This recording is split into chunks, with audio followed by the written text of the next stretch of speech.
Now, sale is complete. Let's say you put them with Transamerica. You got the application filled out.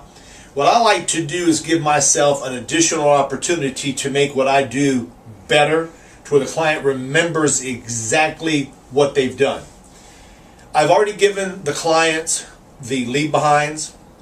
I've given them the conditional receipt filled out halfway.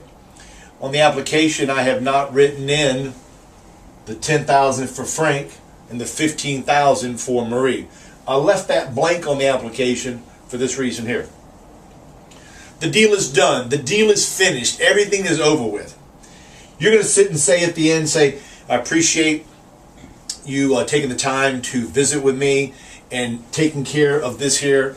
I'm very happy I was able to offer you a solution, so when that day comes, everything's taken care of. Remember, my job does not end until either you pass away or I pass away, because I'm going to deliver a check. Now, I like to kind of go over with them, and I like to sit and say, well, we're going to kind of go back to school. Remember back when you were in high school? I want to make sure the client knows what they bought from me today. So they're going to have a leave behind, and for example, it's going to have Transamerica. Okay? The leave behind is going to say Transamerica, and you're going to sit and say, just so I know I did my job properly, what is the carrier that I placed you and Frank with? And they're going to go Transamerica. Fantastic.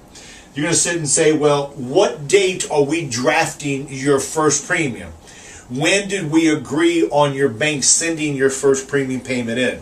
And they're going to say, on the 3rd. You can say, great. Then you're going to ask them, what size program did we get for you? Well, Frank said, I got the one for 10, Joe, and my wife Marie got the one for 15. Now's what you're going to try to do to help you increase your sale, have the client remember exactly what they've got. And you're going to sit and say, Frank, how much are your premiums? He's going to go, Joe, I don't know, $56, $57. And Marie's going to go, I don't know, 60, 61, or they might say exactly the number. Depending on how you feel, depending on the situation you're in, depending if there's kids running around the house, you might sit and say, you know something, Frank, this is something I do on a daily basis. And for us to remember those numbers a whole lot easier, what I'm going to recommend you to do is something all of my clients like doing because it makes it easier to remember. What I'm going to do, Frank, you got one for 10. I'm going to just increase yours to an even $60, get you a little more than $10,000. Marie, I'm going to increase yours to an even $65 and make yours a little bit more than $15,000. Does that kind of make sense? Because now we're going to have a total payment of $125 that will be coming out of your account every single month on the 1st. You're going to go, yeah, Joe, that sounds pretty good. 1st or the 3rd, I'm sorry. Now, to go one step further, I want you guys to add, if it's with Transamerica, the 1st, the 3rd, have them sign that form, and the money will come out that Friday. If you do the 1st or 3rd with another carrier, you must make sure you tell your client, if the 1st or the 3rd falls on a Saturday or Sunday, your premium payment is not going to come out until Monday, and you know you get your payment from Social Security on Friday.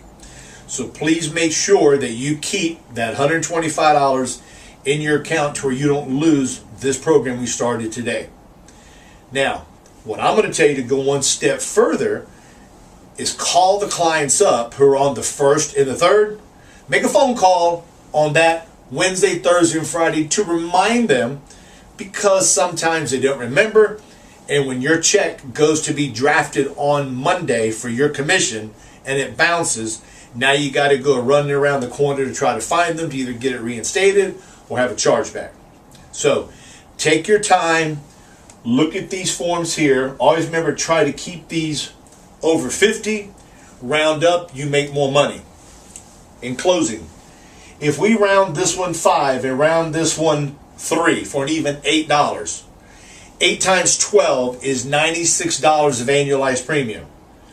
If it's $96 on this one here, and the next one is 20, the next one is 50, you sit and think on an average week, you might increase your premiums by $150. And what that's going to do is going to end up giving you more commission, number one. Number two is going to be an easier number for your client to remember the total amount coming out of their check, and you'll end up making more money.